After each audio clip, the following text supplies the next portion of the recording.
You're listening to a Roddenberry podcast. Don't touch that dial.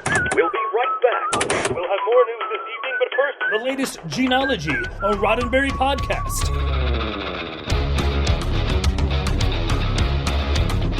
Episode 54, Karate.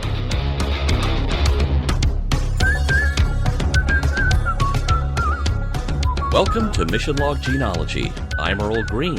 And I'm Ashley Thomas. And I'm Norman Lau, sitting in for Norman Lau. Thank you. Guys, I detect we're going to have an exciting discussion today. Yes, it's the All-Star Roundtable. This is going to be magnificent and probably just a little bit crazy. But for those of you just joining us, in each episode of Gene-ology, we pull out our magnifying glasses and search for clues of the morals, meanings, and messages in Gene Roddenberry's early TV writing that would eventually make their way into his most famous work, Star Trek. Earl will be back with trivia in a moment, but first, here is how you can reach us. Gene-ology is meant to be entertaining and informative, but it's also just the beginning of an ongoing conversation about the works of Gene Roddenberry. Drop us a line at missionlog@roddenberry.com and join us on X, formerly known as Twitter, and Facebook at missionlogpod. While you're at it, please leave us a review and rating at Apple Podcasts or your favorite podcast platform. 5 stars, please, and thank you. That's what helps folks find the show. And please remember, folks, your comments could be used on future installments of Gene-ology, so say lots of nice things. And now, this week's trivia. Thank you very much, Ashley, and everyone. Welcome back to the 60s, and to the first of Gene's 2 contributions to the popular ABC series, The Detectives. Well, at least for its first 2 years on the air, for it later became the popular NBC series, The Detectives. But that's in the future. Gene's episodes of the show premiered back-to-back during its first season, with Karate premiering on January 8, 1960. The script itself is dated September 15th, 1959, a little over a month prior to the series premiere. The show itself involved detectives from different divisions coming together to work cases. Robert Taylor as Captain Matt Holbrook was the star of the show to the degree that the series eventually took on the name Robert Taylor's Detectives, and in fact that is the name that is shown on the scripts as well in Season 1. Taylor himself was one of those classic faces of the old-school Hollywood studio player system who became a big deal in the 30s and pre-war 40s under contract to MGM, racking up over 70 film credits, many in leading roles. It was a major coup to have him starring on television, and from here he would move on to Death Valley days, where he spent the rest of his career until he left us far too soon in 1969. Riding shotgun as Lieutenant Johnny Russo in the first season was Tig Andrews, a name that will be familiar to Star Trek fans. He guest starred in the episode Friday's Child as Krass the Klingon. Though Andrews stayed with the Detectives for all 97 of its episodes, he became much better known in the late 60s and early 70s as one of the stars of the Mod Squad. Jim Conway was played by Lee Farr, who was with the Detectives for just 1 season, replaced in Season 2 by future Lost in Space star Mark Goddard. Russell Thorson rounded out the cast as Otto Lindstrom in Seasons 1 and 2. He too was replaced in the 3rd season by a young pre-Batman Adam West. You might recognize guest star Teru Shimada from films such as Run Silent, Run Deep, The Bridges at Tokori, George Powell's War of the Worlds, or, for the James Bond fans out there, his turn as Mr. Osato in You Only Live Twice. Like a great many Japanese actors, he had the dubious honor of racking up a lot of appearances in films rehashing the events of World War II.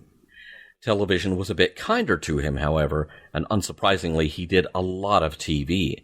2 episodes of Have Gun Will Travel, guest shots on The Man from U.N.C.L.E., Voyage to the Bottom of the Sea, Mannix, Hawaii Five-0, and The $6 Million Man. We lost Teru Shimada in 1988.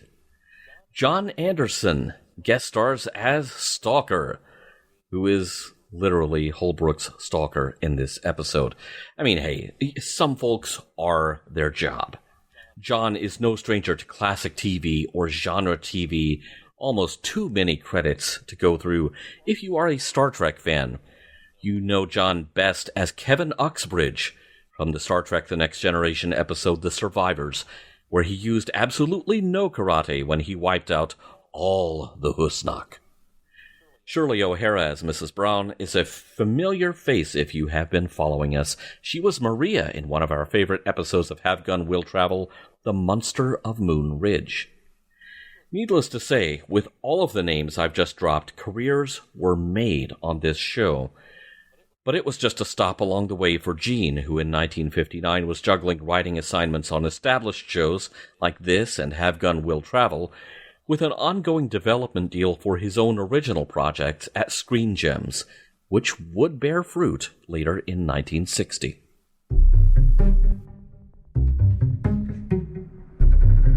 Bones dislocated, even shattered, showing tremendous blows.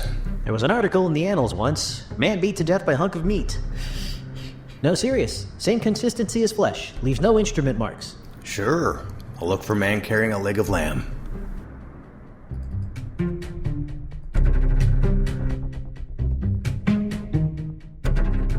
Act 1. Late night in Detective Matt Holbrook's neighborhood. His car pulls up, but it's not Matt behind the wheel. It's Clarence Wood, the apartment janitor, who's borrowed Matt's car for a little fishing trip and is returning it. He stops in the driveway to speak to Mrs. Braun, a late middle-aged apartment complex resident who is taking out her trash. He tells her he'll handle that for her in the morning, but when she says the lease promised janitorial service 7 days a week, not borrowing cars for fishing trips, Mr. Wood just smiles and says he'll bring her up a pair of trout as well. Mr. Wood goes to park the car in the garage, stepping out to pull open the garage door. As he opens the door, a figure steps out of the darkness of the garage, grabs Mr. Wood, and pulls him nearly off his feet. He cries out in horror as the shadowy figure beats him to a pulp. "You've had this coming!" Bam! For a long time. The shadowy figure slams Mr. Wood against the garage door, shaking the structure. Mrs. Braun hears the commotion and moves to investigate, but by the time she arrives, the shadowy figure is gone. Mr. Wood is left as a bloody heap on the floor. Mrs. Braun's scream echoes through the neighborhood. The police arrive on the scene. Detectives Conway and Lindstrom are examining the body. Lindstrom covers the body with an old army blanket nearby. Detective Matt Holbrook arrives on the scene in his own garage. Conway and Lindstrom believe the attacker meant to hit Holbrook, not Mr. Wood. Mr. Wood and Holbrook are about the same height and build.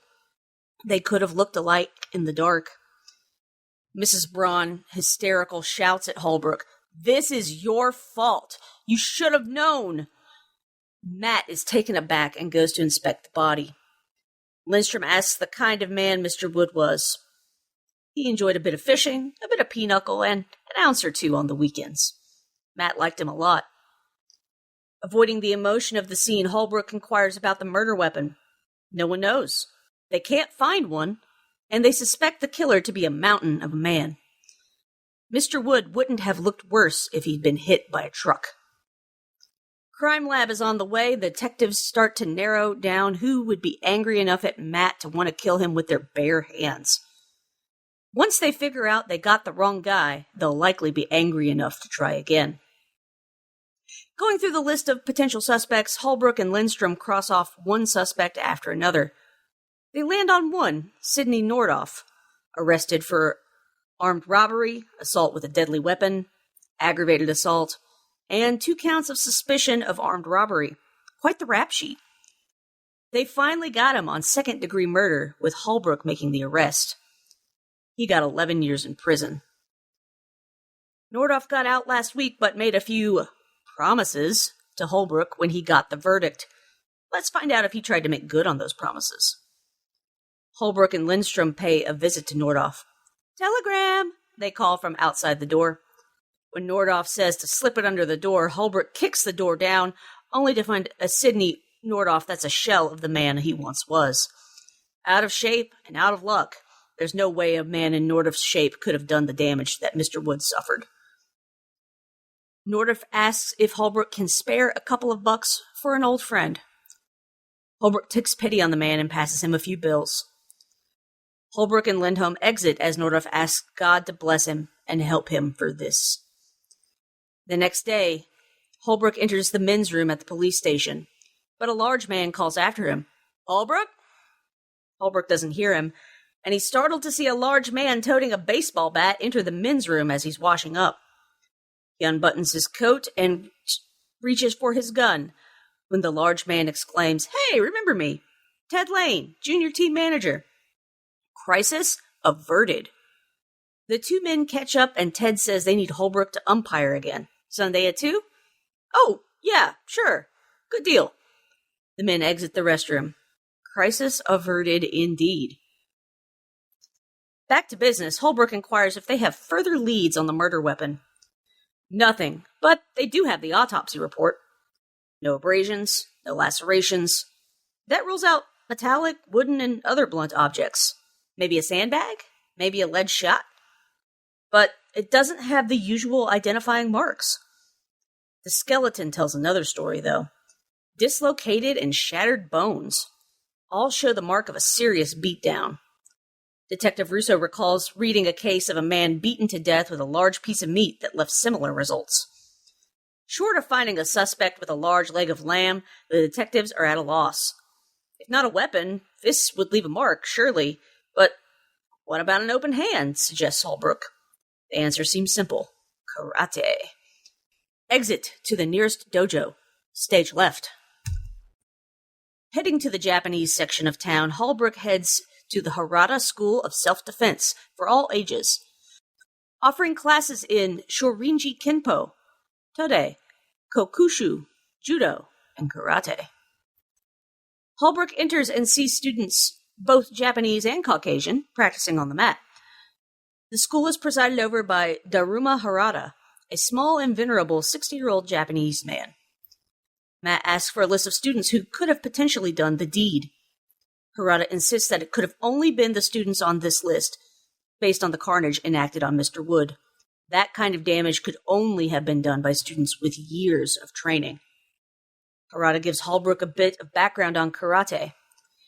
Its origin was in peace, of a desire to discipline the body and, by doing so, discipline the soul, attaining wisdom for both. But nowadays, most folks want to use karate as a way to show off, or worse, land a punch on their neighbor's nose. Harada takes Holbrook to the training area so he can see a demonstration. After many years of training, a student of karate has built enough calluses and strengthened their hands to not feel the pain of pine wood and cement blocks. Harada students demonstrate by breaking said wood and cement. A true student of karate would never use their skills for murder. However, if a student had an evil heart, yes, they could do such damage as Holbrook described. Harada asks for a volunteer. Who can break 6 tiles? I can do 8. Will Stalker steps forward, greets Matt Holbrook, who happens to be an old high school chum, and successfully smashes 8 tiles with 1 strike. How you been, old pal? Act 2. Will is summoned by Master Harada to speak with Holbrook, and the two men catch up a bit. Will married Mildred, or Millie, Matt's old sweetheart. Matt masks the depth of their relationship at the mention of her name. But Harada gets to the point. There's been a murder, and the suspect used karate. They believe Holbrook was the intended victim, and it's his job to be suspicious of anyone that knows Holbrook or karate. Will Stalker doesn't take it personally when Holbrook asks his whereabouts on the night of the murder. He's just doing his job. He asks if anyone can corroborate his story, that he was at home. Millie will, of course. Matt needs a statement, which he'll get, and they'll be clear. Matt shakes hands with the men and exits, going to get that statement from Millie. Matt arrives at the house, which is a bit run down and in need of a visit from a gardener. Millie greets him, and she looks a bit run down herself. As the two catch up, Mildred recalls their relationship fondly and wonders aloud, what if? She also recalls how Matt and Will were once good friends, though Matt recalls less of that part. Rivals, more like. Matt beat Will out for the president of the Delphi Club. Matt seems to have forgotten, but Will, not so much. Millie wonders again why her life couldn't have turned out better. She had a good mother, good advice, but why can't she just get another chance? Odd words for someone happily married. Will is hep on the Zen stuff, including reincarnation. Matt says if that's true, maybe they'll meet again. Millie corroborates Will's story, confirming his whereabouts. Matt thanks her and is on his way. She bids him to be careful and reminds him that there's still a lot left in the current life. Back at headquarters, Conway and Holbrook are discussing possible suspects. Matt isn't convinced it's Stryker. Sure, he knows karate, but Matt can't find a motive. Conway reminds him that high school isn't great for everyone. For some folks, it's absolute hell. Little things can leave big, gaping wounds that don't heal. Lindstrom urges Matt to reach back into his memory. Someone's out to kill him, and anything he remembers could make a difference. Matt decides to jog his memory back at home. Matt arrives home and starts to park his car in the garage, but stops short at the entrance. He looks where the janitor's body once lay and begins to rummage through some odds and ends in the garage. Old camping equipment, magazines, tools, until he finds a photograph in a dusty old trunk. It's a framed photograph of Millie. It's inscribed, "Remember this day, husband of mine?" He dusts it off and sets it aside as he digs through the rest of the trunk. As he looks through old yearbooks, he notices a picture of a young William Stalker. It sparks something in Holbrook's memory, just as Officer Nolan pulls up to check on Holbrook. Matt asks to radio Lindstrom. He suddenly remembers that he did have a bit of friction with Will, but it was so small to him, he's all but forgotten. Conway is already on the way to the judo school to pick up Stalker. Holbrook says he'll go with him. Officer Nolan leaves, and as Holbrook starts to enter his car, he hears a voice. "Hello, Matt." Dun, dun, dun! Stalker is there, stalking Matt in his own garage again. He really ought to lock that door. Stalker confirms that he has, in fact, been stalking Matt, waiting for the right moment to let him have it for all the times he got the better of him in school. He begins to assault Matt, and a fight ensues. Like all good villains, Will monologues, saying he thought he finally got one up on him by marrying Millie. Boy, was he wrong. Matt didn't even care. Matt tries to goad a confession out of Will while he's fighting for his life. "You killed the old man, didn't you?" "Sure he did. Just like he's gonna kill you." With a karate chop swinging towards his face, Matt ducks and grabs a shovel to defend himself. It's a blur of hands and garden tools until a police siren approaches from the distance. The two men struggle until Matt sweeps the leg, but with the shovel, taking out Stalker at the knees. Matt cuffs him as Conway jumps out of his car, running towards the garage. Stalker is semi-conscious, begging for Matt to have mercy. Matt is shaky, but mostly because of Stalker's pleas. He takes a moment and picks up the now broken photograph from earlier, wipes away the shards, and places it tenderly back in the trunk. Back at headquarters, Matt takes a long sip of his coffee. Conway informs him that Millie's called, apologizing for not telling the truth. Lindstrom and Russo offer to take Matt home and help him clean up the garage.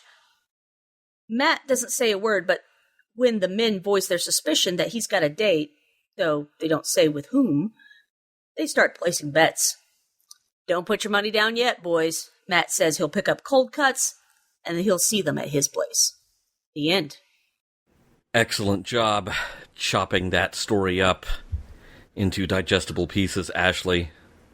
Oh, thank you. I was trying hard to keep myself brief. I'm not very good at that, so I'm glad to know that you got a kick out of it, Earl. Thank you. I got many kicks out of it.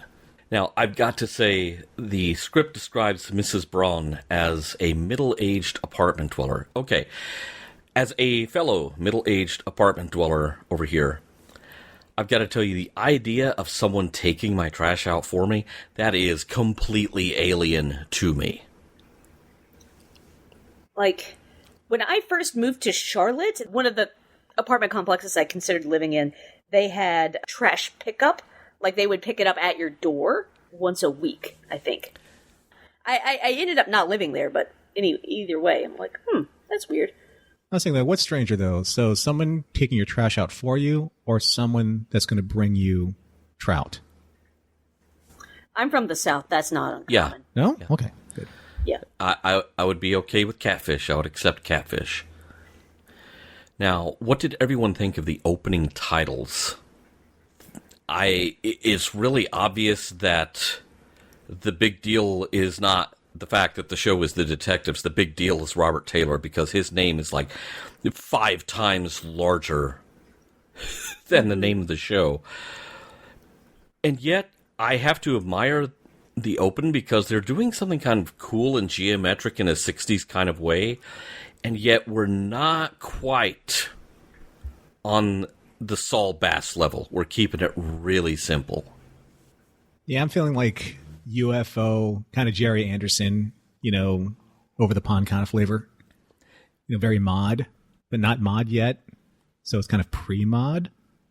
Well, even on the script, because we're fortunate to have a copy of the script for this episode as well. The title is monstrous. It's so much bigger. Robert Taylor's Detectives. Yeah, and Gene's just got to type the name of his script and his byline. Where there's space left on the cover, on the cover of the script, because he'll get his comeuppance soon enough. There's a show later on he might be famous for. Who knows? Yeah, right? We're paying the dues. We're paying the dues. Robert Taylor's hat has a thankless task in this episode because, okay, let's talk hair. And Norm and I have had many conversations, an unusual number of conversations about men's hair in past episodes. Robert Taylor has the most pronounced widow's peak I've ever seen on a dude. I mean, report back to the Romulan consulate immediately, sir. Are we sure he's not a vampire? It's kind of like that. His hat has the thankless task of trying to hide that. Spoiler, it doesn't work. It doesn't work. No hat could hope to hide that widow's peak. New show. Robert Taylor's hair. Vampires. Yeah. I like. Oh, I'm sorry. Like the Vampires. It's not just any vampires. It's the Vampires. So. The Vampires. Mm-hmm. So when we're looking at the list of possible suspects, he makes a phone call. Okay, one guy who might be a suspect, he's reformed. That's good. Even though Holbrook denied his parole. The other guy, Nordoff, they go and, say telegram and then, kick down the guy's door. That's gotta be illegal, right? Candygram. Can you do that? Plain shark. I have a lot of feelings about that whole scene, that whole part of the story that really fit into discussion. But yeah, there was something. Of course, this is the 50s. We are in the wake of the Untouchables. We're talking about Robert Stack Untouchables, not Kevin Costner Untouchables here. And so, to quote the Kevin Costner Untouchables, you're mucking with the G, man. These guys are just going to kick down whatever doors. I mean, at the heart of it, it has to be, little portions of it have to be an action show. Because sitting around and talking is not going to sell, frozen dinners and Chryslers.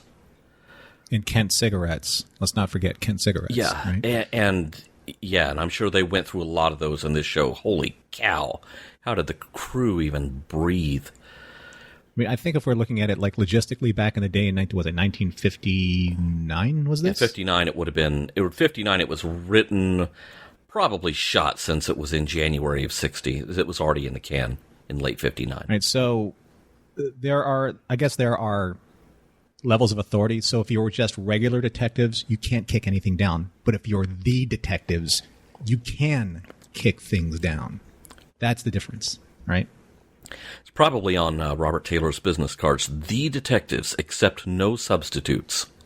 What he should have done, he should have headbutted that door, because nothing's stopping that widow's peak. He could have cut the door in half. I was about to say, he could have, like, just sliced a hole in it. Like, that thing's a pickaxe.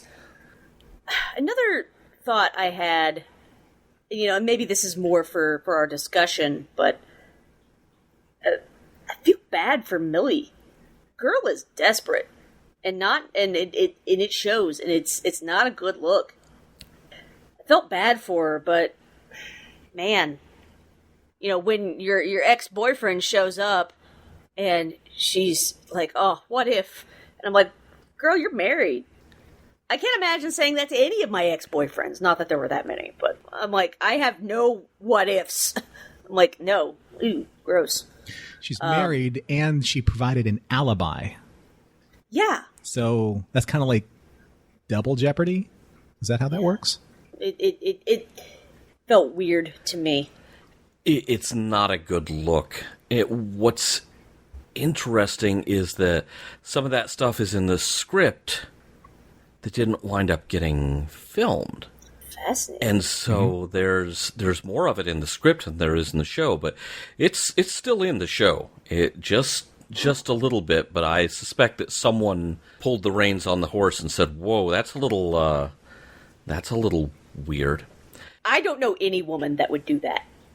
I feel like most women are going to have enough self-respect to not do that unless it was a very bad situation, which I think it might have been here, but we'll save that for the discussion.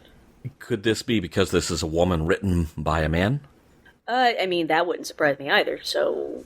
Well, I'm glad you brought up kind of like the discrepancies, Earl, with script to production, because sometimes the editing choices are those that they take away from specific details, like we were talking about with Millie.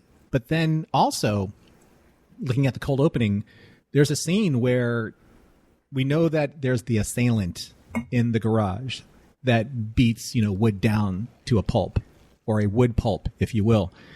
I know. I've been off the mic for a long time, so you're going to have to bear with me, audience. I like it. I like it. Thank you. So there is I'm not going to pulp that one.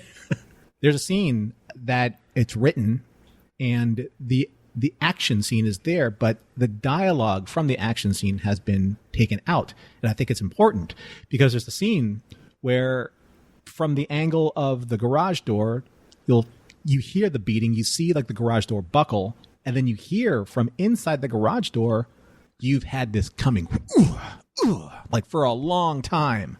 That is not in the cold open. It just goes to the reaction, of the landlady, and then it goes into the giant name and then the opening credits. So it's a little strange, and it gives motivation at the very beginning. That's aside from that is purposeful, right? That is assault, as opposed to, hey, look, I'm in this guy's garage, like looking through trash and looking for fresh, free fish, free trout. Yeah, but he wasn't just looking through any garage he could get into. This was targeted, in other words. Right, and with that dialogue, it makes it even more so. Here's a little inside baseball for everyone listening. I didn't realize we had video of this, so I just read the script and wrote the recap based on the script. So, here we go. Yeah, but that means everyone listening got the whole story. Also good. You're welcome. Yeah. Also in the script, there is this interaction between Holbrook and Mrs. Braun that got completely cut. It's the whole thing where she's talking about, oh, I've never seen a dead body before, and she's really shaken by it. This may not be essential to the story, but you're talking about editing choices. Okay, so we're going to start cutting stuff out. And so one of the only scenes that one of the only two women with a speaking part is the first to go. But we are going to spend 2 minutes lighting the dude's cigarette in the next scene, when after the whole telegram break-in. Okay. Well, Kent cigarettes deserve that, let's be honest. They paid for that. Yeah, I have to feel like that was probably product placement, and that's why that happened that way, but it kind of stinks. To clarify, before all the emails come in, I have no idea what cigarettes were being advertised. It's just, it popped up in my head because Kent was very popular at the time. Or so I've been told. I thought it was kind of funny.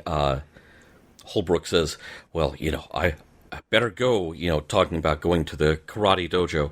I better go myself. It might hinge on my recognizing a name or a face.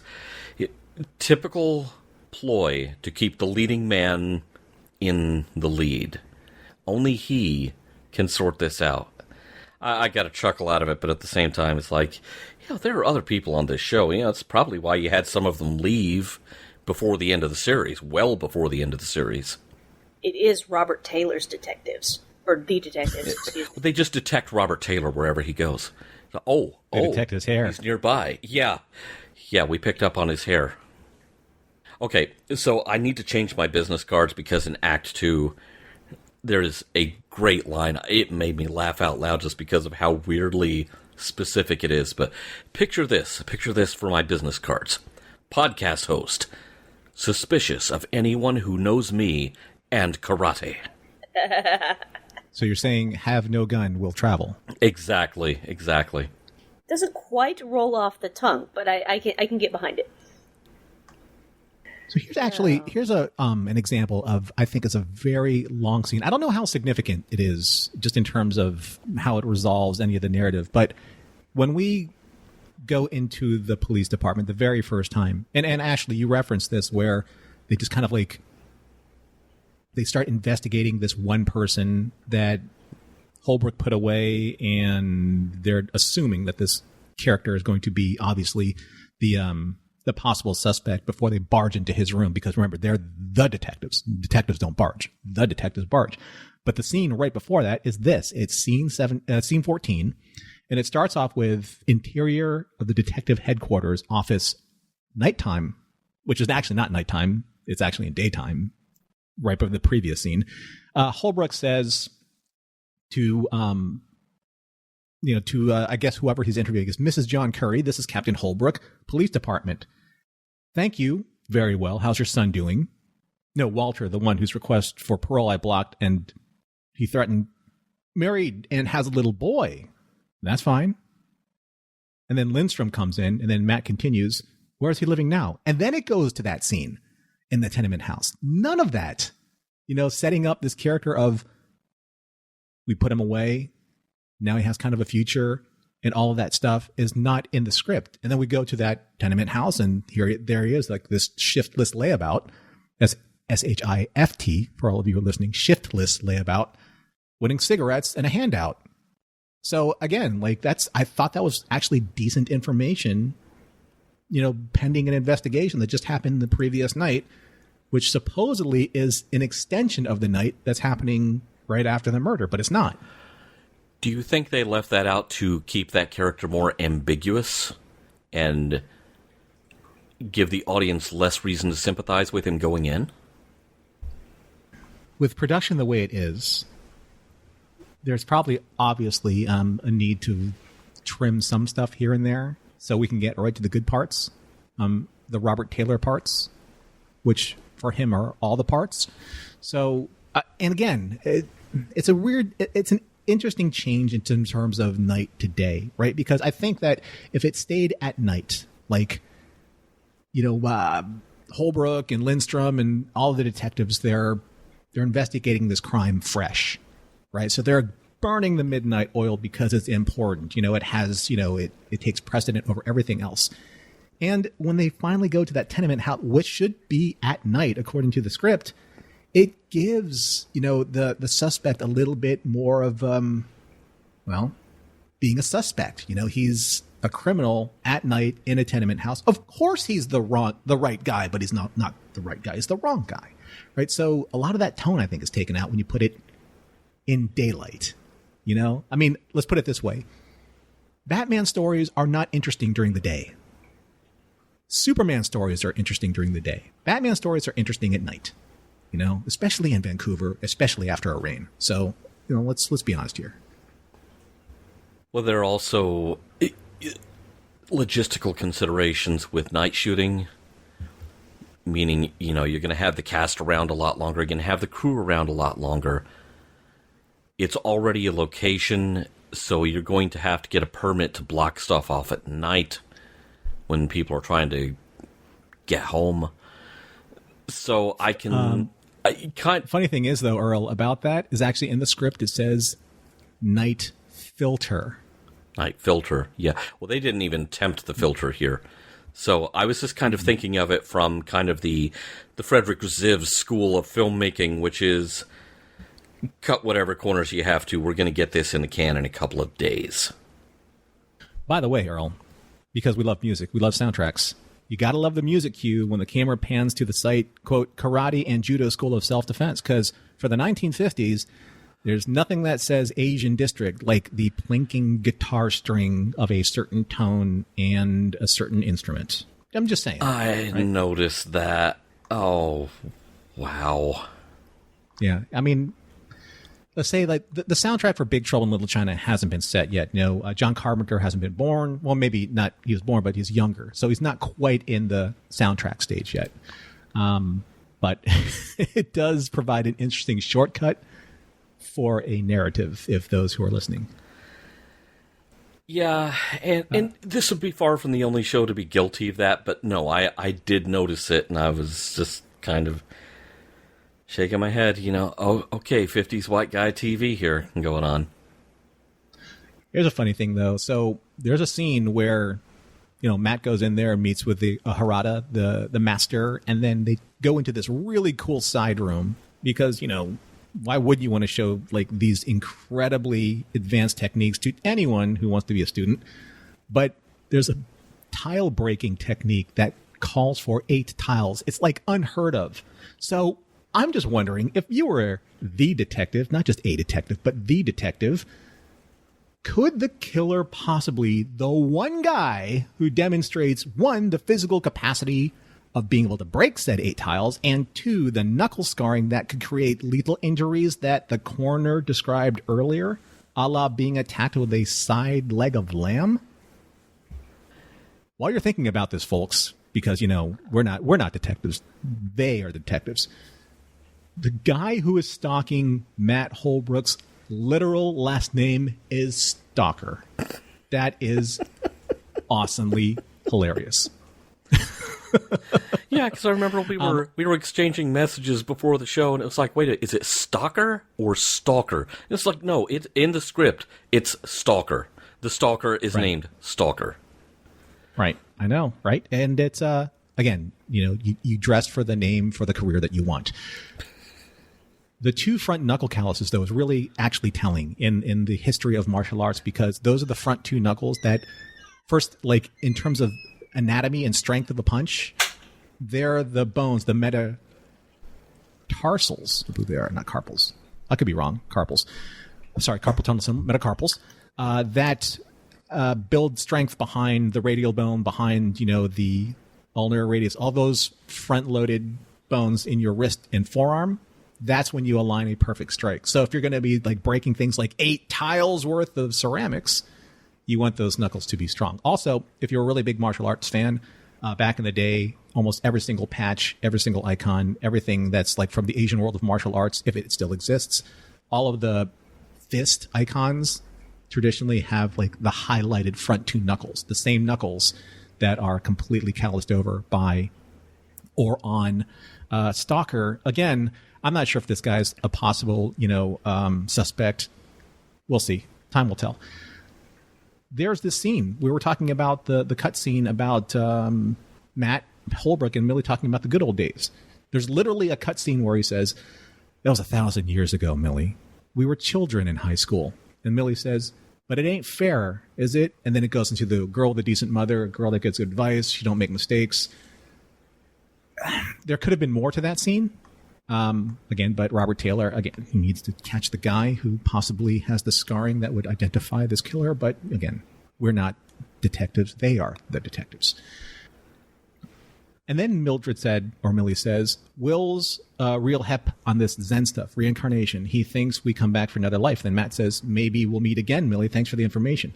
And this scene is so specific. I felt like Gene was summoning up either a personal memory from himself or a friend from like this kind of like a childhood sweetheart memory and like a rival student who held a grudge, etc. Now, we won't see this for a couple years, but there is a very specific scene that ties directly into an episode of Star Trek. There is a scene where the villain is completely besting the hero until one thing happens. Both villains are beaten by some type of pipe. That's how you beat a karate master and a genetically engineered Superman. One big difference between script and show. In the scene where Millie and Holbrook are reminiscing, comparing notes, we're still in the questioning stage of that conversation. She is being questioned. Mildred says, considering you and Will were pretty good friends once, that's what it says in the script. In the show, she says Holbrook and Will were rivals.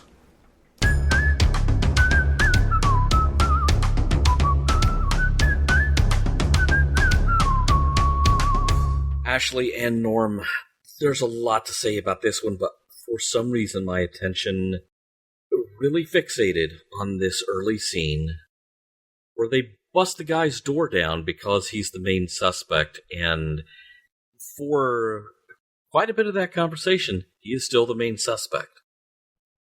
But it's not him. But I always find it fascinating how much American crime drama in particular, then or now, leans on an assumption of recidivism, which is the idea that an offender will reoffend. Like, as soon as he's out, he's going to start doing the same thing again. Now, I will admit this idea is bigger than the scope of our little TV podcast. It's almost too much for us to tackle. I really find myself wondering, however, how much police drama on TV pushing the idea of recidivism influences everything from real police work to public perception, and perhaps creates a vicious cycle in the process. Because, now the stereotype is there, now the assumption is there. So, of course, offenders will reoffend, even if in real life they don't always. It's just, this is the sort of thing I think about, especially with police shows, which I will admit up front, not my favorite genre. Well, it's interesting because if they get out and they're going to reoffend, should you not be doing something different while they're on the inside? The thought occurs. There's the question of, is prison time for punishment or rehabilitation or both? What you're saying is, we have these cop shows that say, oh, somebody did this once, they're going to do it again. Is this like a type of confirmation bias? Exactly. Yeah. I wonder if it's creating a cycle in the minds of everyone, from the police working the cases to, the general public. It's like, oh, well, this guy just got out. Am I going to rent an apartment to him? Am I going to rent a tenement house to him? You might as well just put on somebody with a yellow badge, like yellow card, the way that Valjean had to carry around, this piece of paper that's saying, I was a criminal. Please hire me. Said no one ever, right? So it's the same kind of stigma. And it's interesting that you bring up the perception, the police perception, Earl, because shows ago when we did Mr. District Attorney, there was the episode Police Brutality. And it was about criminals, maligning the public trust of the police through a very strategic, grassroots, ground level marketing campaign because of one or two instances where the police took it too far. And does an episode like this kind of add to that argument, or that conversation's possible? Ashley, you bring up a really good point. It's almost kind of like repeat business, if you will. If we're not going to re-educate these criminals. We're not going to give them the ability to be able to reinsert themselves in society. So what are they going to do 6 months later? We're just going to book them and get the kickback for booking criminals that we've never rehabilitated. It's just one of those perpetual engines, because if you want a job working law enforcement, you can't do that if there are no criminals on the streets, right? So yeah, and in the meantime, while they're on the inside, if they are not being actively reformed, they are probably being free labor. Well, those license plates don't mint themselves, right? Oh, that and so much more. But like I said, that's almost something too big for this podcast to even tackle. It's a good question to ask, though. It's something that I just kind of want people to think about. You know, even if you're watching cop shows now, just kind of think about this. Is this influencing? I would like to think that, you know, cops are not going to come home off their shift and watch a police show. That's probably the last thing they want to deal with. Still, is it influencing behavior and how behavior is perceived? And is it influencing policy responses to that behavior because it's now this thing that's out there in the culture? Just kind of watch all your TV that way, seriously. You know, okay, we're doing a mission log show here, so yes, we all watch TV with trying to find all of these things that have influence beyond the screen. I know not everyone wants to do that. Believe me, there are people counting on everyone not wanting to do that. I'm just inviting people to keep these thoughts in the back of their heads when they watch whatever is coming. Especially for this, though. This is 1959, so there are no other avenues of propaganda aside from the news itself, right? So you're going to be watching these shows with the intent of either being entertained or believing the entertainment, because obviously the advertisers won't lie, you know, and the story is ripped from today's headlines then. So you have the 1959 attitude of, well, obviously they're trying to make a point, and that point is we should listen to what they're saying because the honorable and just thing to do is believe in the law. Now, that may have been true in the 1950s. It still may be true today. But the thing is that you only have one of 3 channels back then supporting this kind of narrative. So it's either you believe in being a soldier, you believe in being a cowboy, or you believe in being a cop. Which one's going to be for that particular night? Because that's the wash, rinse, and repeat of the 3 most influential stereotypes of men ages 10 to 20-ish in that viewing audience, because weren't a lot of women probably watching these shows, rightfully so, because they didn't write women well. Neither did Gene, let's be honest, right? Well, and you know, I'm thinking about the closest thing I ever have gotten to watching a cop show consistently is my all-time favorite animated series is Disney's Gargoyles. And I wanted to be a police detective when I was growing up because I've had a massive girl crush on Sally Richardson Whitfield since I was 9 years old. And I wanted to be Elisa Maza. And so, you know, knowing what I know about the show now is, you know, this is a cop show that actually is about justice, not about like the cop always being right. And, you know, and Greg Weisman said, you know, there's a lot of influence from Hill Street Blues on Gargoyles, which I have never watched. So would welcome any input on that if you've watched both for those listening. So yeah, like to say that, you know, you either want to be the soldier or be entertained by the soldier, or you want to be the cop or be entertained by the cop. There you have it. I mean, that happens with TV today too. It's not just in this time frame. I would love nothing more than to join Starfleet, although I would probably be like the ship's bartender instead of any actual office in Starfleet. I would be the person mixing drinks in the bar. So it's been a while since I've been able to do some history with our listeners. We've done it before in the past. We've talked about things like wind wings, those small triangular windows where that was basically their air conditioning / being able to vent cigarette smoke out. Or elevator starters. A thing that no one of a certain generation ever heard of.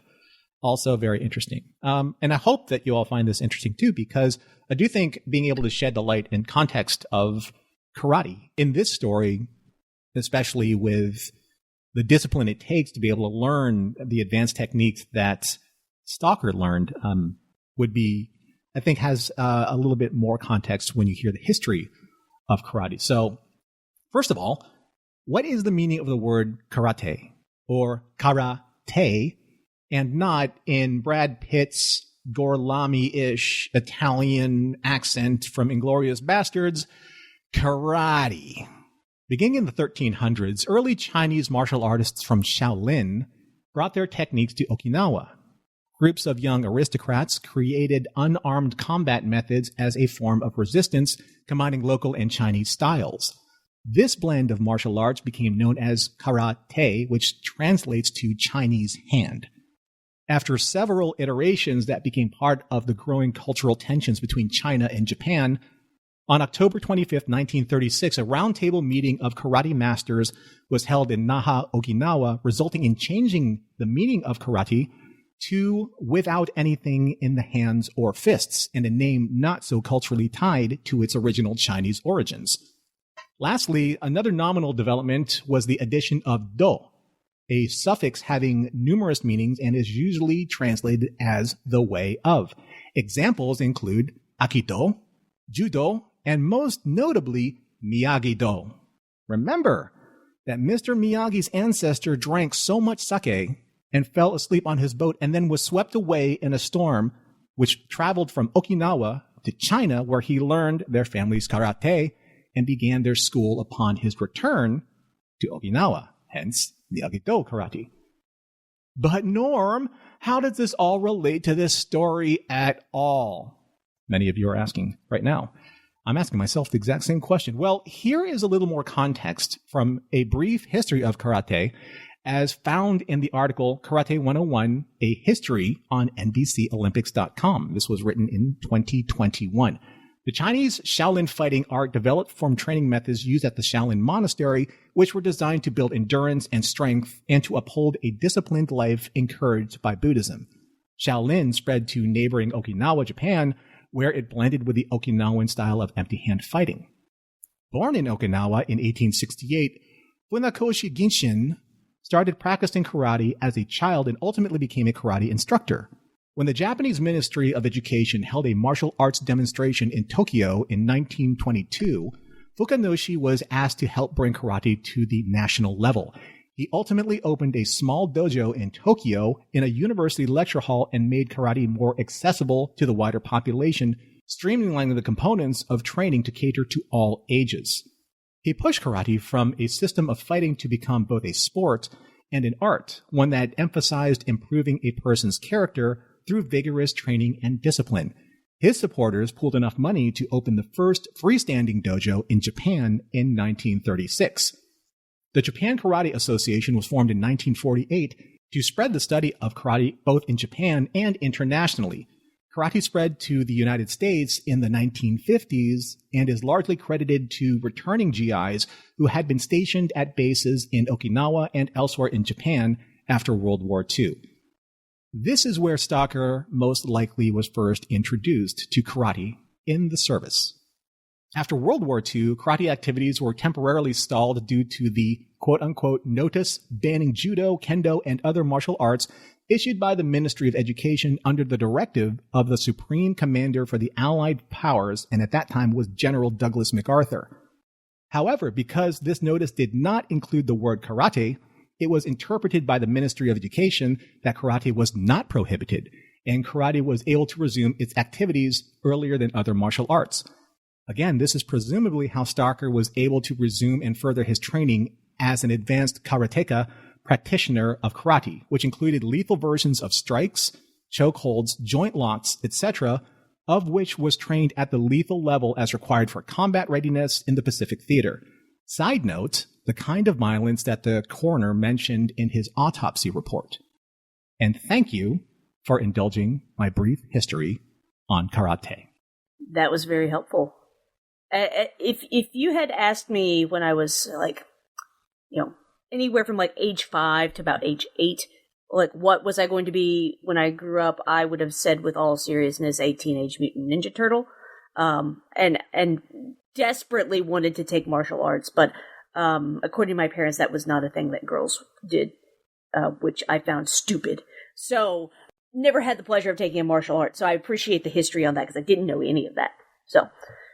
In the context of the 1950s, especially 1959, I mean, again, Stalker would have been trained to protect himself, to defend himself against other Japanese soldiers who are also trained in karate. So, you had to be good enough. And also, again, I mentioned this in observations, those two front knuckles that were so calloused over in basically striking plates and granite and bricks and all that kind of stuff. That's very traditional. The iron knuckle, is kind of like affectionately what it's called. It's kind of like, if you watch Chinese movies and you see like iron palm technique. Those are actual real disciplines practiced originally from Shaolin.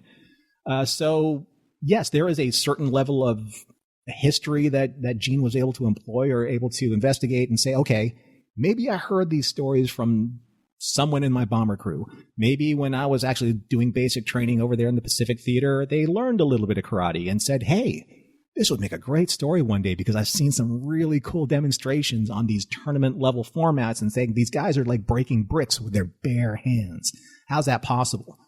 Well, it is. And that's kind of like, let me put it this way. Long story short, Stalker was so hell-bent driven on exacting his revenge, he turned his body into literally a Jeff Speakman style perfect lethal weapon.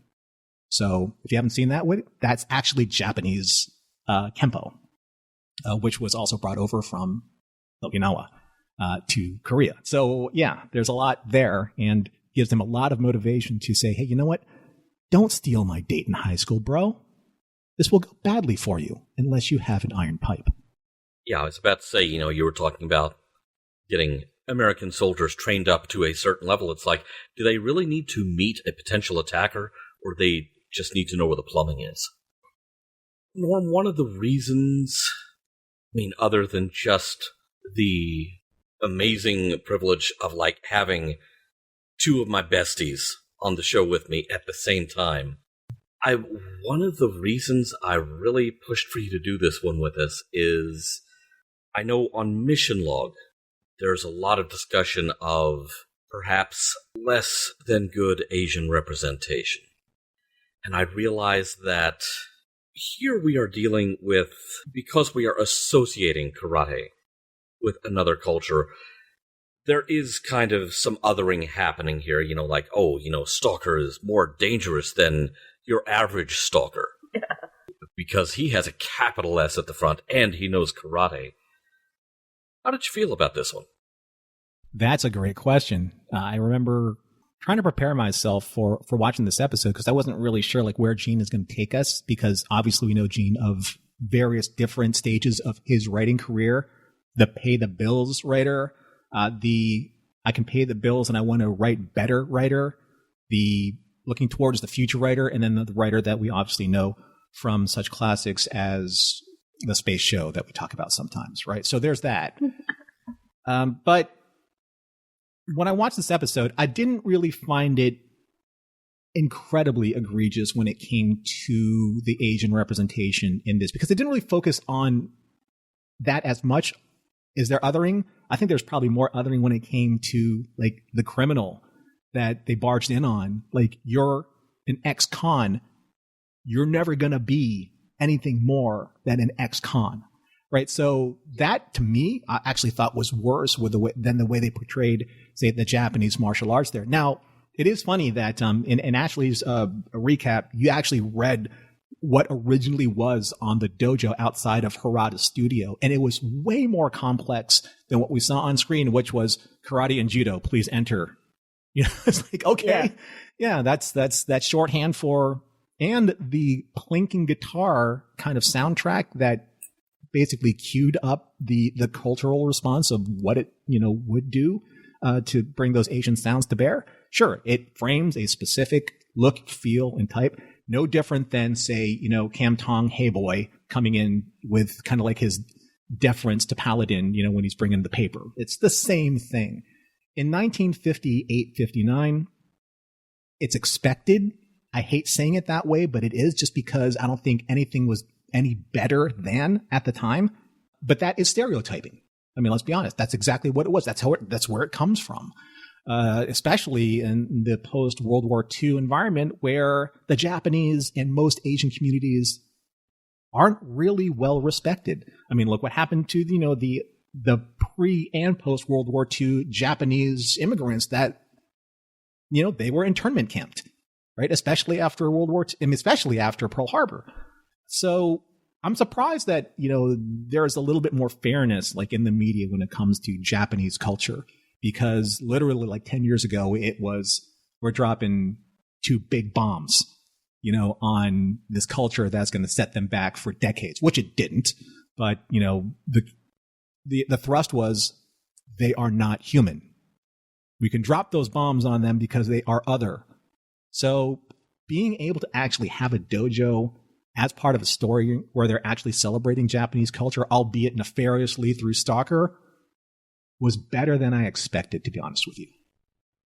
Well, and you even have the line of Harada saying, yes, this type of damage could have been done by somebody with years of karate experience, but a true student of karate would not have done that unless they have an evil heart. And so I feel like there's... Othering is not the right word, I don't think, but it's a similar sort of thing where it's like, that person is not a true student of karate. I mean, that's almost the same as the othering that the detectives do for Nordhoff, the guy they bust down his door. It's like, oh, you're a criminal, you're always going to be a criminal. A true student of karate would not do that. Right, and it's kind of like a weapon. Like when you train in these kind of arts, you train for the discipline and the knowledge, and the spiritual zenness of. They've mentioned that. Millie mentioned that before. Like he studied for the Zen. The Harada said, if you do it right, you kind of embrace this positive spirituality and direction for yourself and focus.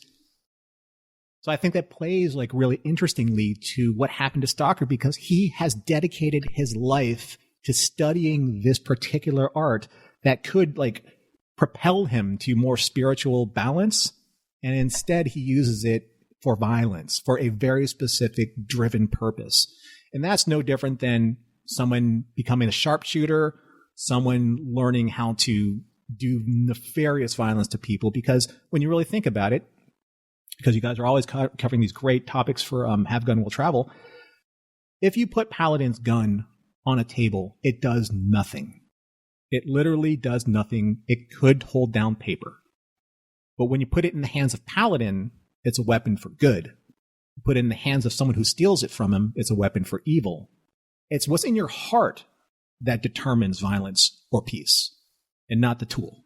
Yeah, as with so many things, what you get out of it is what you take into it. So, all right, I already said I don't know any woman who would throw themselves so blatantly at a guy who is not her husband or was her ex-boyfriend. But my concern about Millie, like,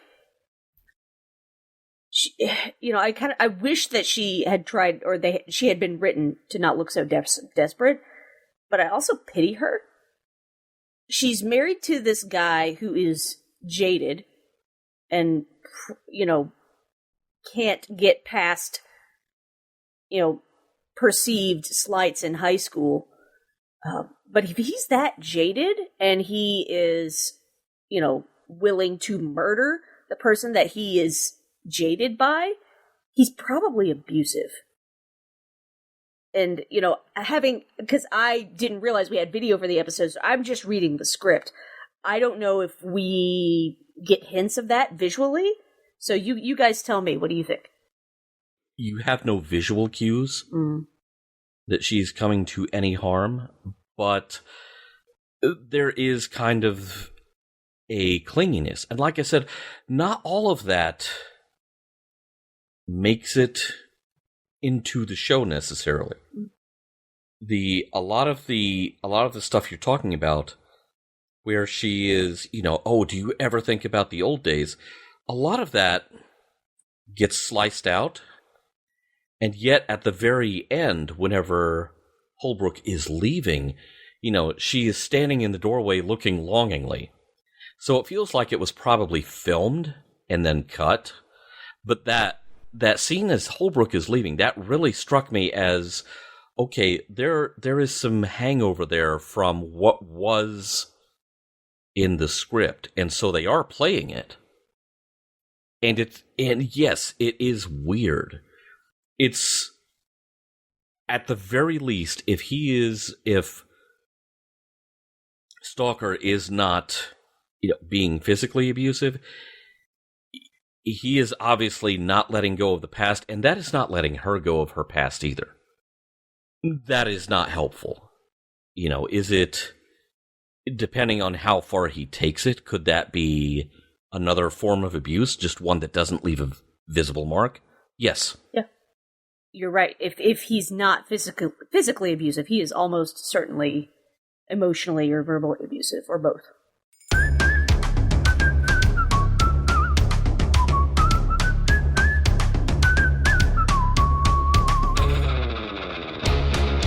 All right, we are at the end.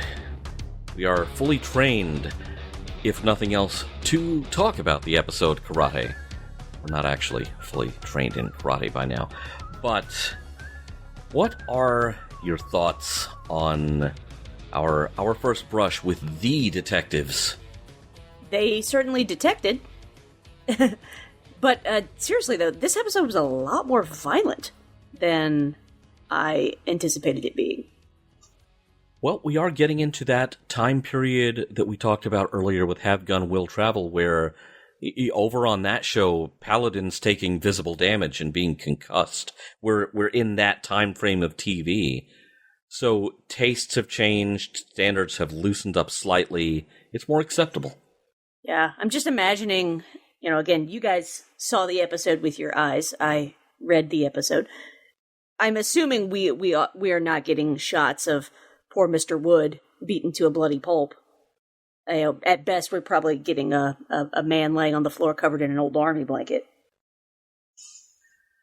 Yeah, more like the latter. But to your point, the end credits of this show happen over a still photograph of a bunch of hands in a row, all of them pointing guns. The episode itself was more surprising to me than I thought it was going to be. I thought it was going to be 1959 police procedural, which it is. But at the same time, though, I wouldn't say it would be a secret, but one of the secrets of Gene's writing is that we're watching the evolution of a man who's going to be so very influential to all of us at a certain period of time, about 6 or 7 years into the future of this episode. So the secret that we know is being able to dissect kind of like the cadence of where he's at right now.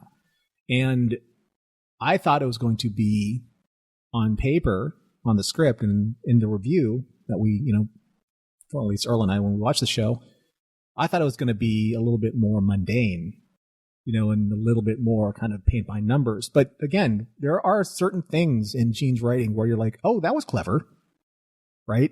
And I do think, unfortunately, most of his clever material was cut out of this script, which turns this particular episode into more of a police procedural.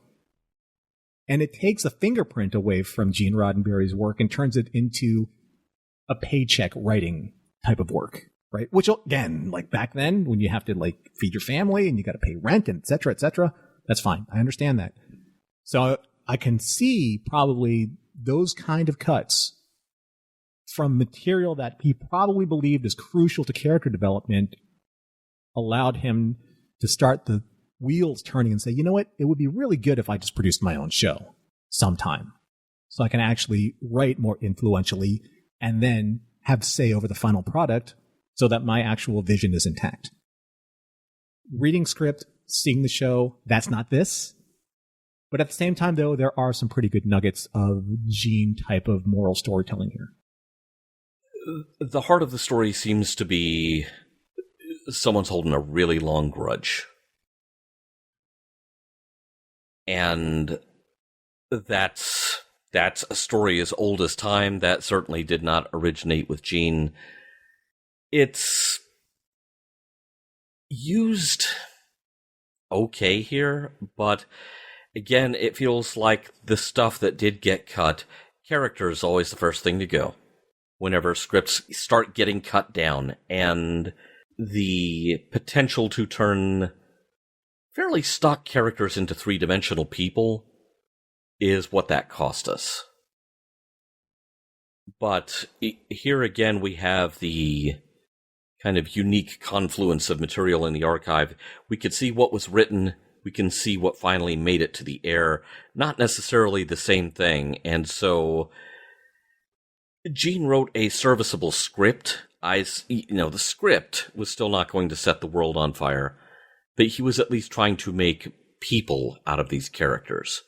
And judging by what was cut, either never filmed or filmed and then left on the cutting room floor, one kind of gets the impression that the producers, who, this may be another case, especially since it's all over the script pages, it's all over the main titles of the show.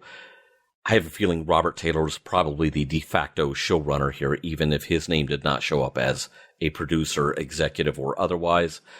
So building the rest of the characters out,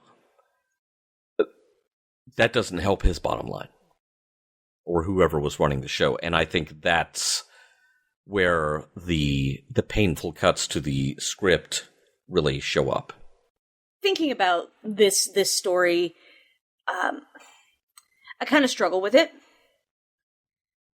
Matt is the popular guy, and he lives in his own world, and he doesn't really think that much about anybody else. Will felt like he was constantly bested by Matt, and, he found it hard not to take it personally, even though Matt wasn't even thinking about it. And I think that's pretty relatable. I think a lot of folks probably feel that way. Now, that does not at all justify anything that Will did in response, but at the same time, I can see how that kind of thing could eat at a person. I've actually had the privilege of being able to reconnect with some people from high school after they heard about my medical condition, and I've heard interesting interpretations of, let me put it this way, there's a great scene that Gene put in there, and it survived, and it's a real interesting nugget, and it's not even performed by Holbrook. It's by Lindstrom, his other detective. And it's when Lindstrom says to Matt, for some kids, school is pure torture. Things happen they never forget, little wounds that don't heal. So from high school to adult life, it's a long time to hold a grudge, and a lot of time for hate and bile to poison one's mind and warp one's reality. How many times have we either heard about then, or more specifically today, hate-based crimes where the convicted admitted that they wanted to exact revenge on those who treated them poorly? And many times, maybe too many to remember or even count, have we read that the emotional trauma stems from the psychological damage of the killer or the abuser or the sociopath that was a manifestation of those who maligned or mistreated or othered or bullied these nameless and faceless children who would never recover in full, or perhaps only in a way that would make them whole again. Looking at the balance between Matt and Stalker, where at one point in time, Gene wrote that they were friends. The production wrote they were rivals. Like you said, Earl, that's a big difference. But revenge, there's no coming back from that kind of all-consuming path. You either lose the time that you could have been happy by directing your entire being on achieving that one moment, that one act that you will believe will right all the wrongs that will happen a lifetime ago. This is good. This is to your point, actually. Like, what happened to Millie, in the crossfire of all of this, right? Because she was either abused, ignored, othered, all of it, because someone else has a completely different agenda in mind. He probably only married Millie to best Holbrook. Not because he loved her, or not because he wanted to do good by her. It's because he wanted to bad by Holbrook, right? It's a victory for him, right? So who are you when all of this is done? When the revenge has been acted? Where does that leave you? And those closest to you. And in Stalker's case, how his life with Mildred could have been so much more than just a small victory against Matt. He wasted his entire life, learning one of the most disciplined arts, becoming an expert in that, and then having a woman that he could have loved. All just because somebody slighted him. But you can't just say just because the wound is too deep. The trauma is too deep. And Matt, he didn't know it. It was just being kids. But then again, the violence that we hear about today, the excuse is because we were just being kids. Right? So, back to your point, Earl, earlier in discussion, is that something that these types of stories either thought about, felt responsible about, or just pushed cigarette sale ads? That's a good point, and it raises so many questions about Stalker's own background. I mean, because this is how he dealt with this problem. Here's the thing, I remember some parts of high school vividly. There is nobody I want to learn martial arts and go beat them up. Nobody. Not one person. Not one. There's a lot of people I would like to apologize to, but not beat up. And so I think there's a lot here about coping skills, and it's too big for a half hour of this show. But there's a lot here about how one deals with these things as well. Deals with these disappointments or, actual slights or actual harms. What do you do with that? And the answer to that question is, in short, what makes you, you? Story from my own life. A few years ago, I was visiting my folks, and I was out had to stop at a gas station, walk in. I see the guy that bullied me all through middle school. I hadn't seen him since middle school because he ended up going to a different high school. But he recognized me. And he talked to me like we were old pals. Like we were best buds. And I'm like, dude, I heard Ashley's a man from you for years. And you were awful to me. We were never friends. Why are you talking to me like this? And I was like, does this guy even remember, how badly he treated me? And I found myself, not even really being able to fake saying hi. And I've thought about that for years. This was probably 5 or 6 years ago. I haven't seen him since.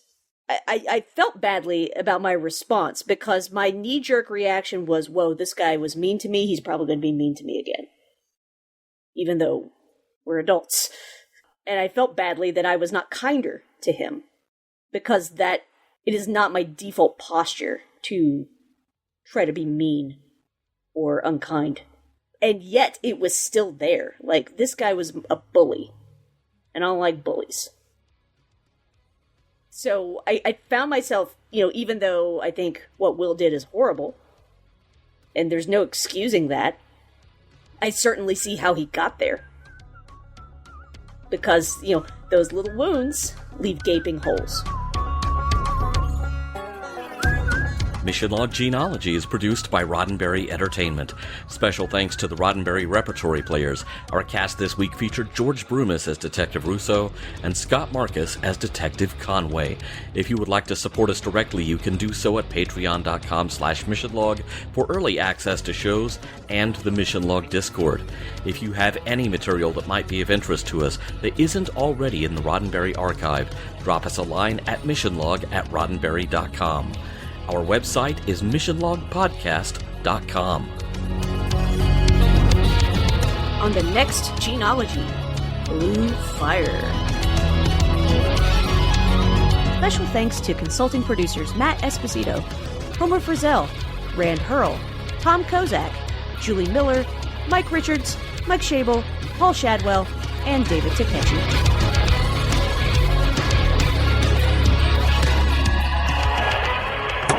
Back next week with more of your favorite programs. This concludes our broadcast day.